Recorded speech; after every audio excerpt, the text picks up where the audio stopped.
So guys, and issuer has which responsibilities అని ఒక previous గా మనం ఒక క్వశ్చన్ మాట్లాడుకున్నాం. అంటే ఇష్యూర్ యొక్క రెస్పాన్సిబిలిటీస్ ఏంటి అనేసి.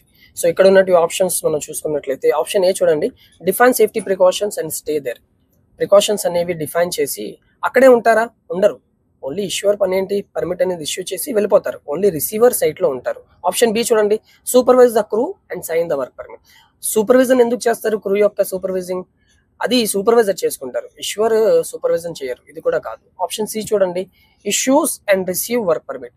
ఇట్ పర్మిట్ ఇష్యూ చేసి మళ్ళీ రిసీవ్ కూడా ఇష్యూరే చేసుకుంటారా? ఇది కూడా కాదండి. ఓన్లీ పర్మిట్ అనేది ఇష్యూ చేస్తారు అతను.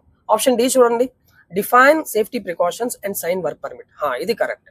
సేఫ్టీ ప్రికాషన్స్ గురించి మనం డిఫైన్ చేసి ఇష్యూర్ డిఫైన్ చేస్తారు రిసీవర్ కి, ఇలా ఇలా ప్రికాషన్స్ తీసుకోండి అనేసి చెప్పి నెక్స్ట్ సైన్ అనేది చేస్తారు, పర్మిట్ సైన్ చేసి వెళ్ళిపోతారు. సో ఆప్షన్ డి అనేది కరెక్ట్ అండి. ఓకేనా? సో నెక్స్ట్ క్వశ్చన్ చూడండి, why it is important for issuer to tell receiver about potential hazards of work area.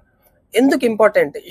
Issuer ఎందుకు చెప్పాలి రిసీవర్ కి పొటెన్షియల్ హజార్డ్స్ ఉన్నాయా లేవా అనేసి ఎందుకు ఇంపార్టెంట్, ఇష్యూర్ చెప్పడం ఇంపార్టెంట్ అనేసి అడుగుతున్నాడు అనమాట క్వశ్చన్.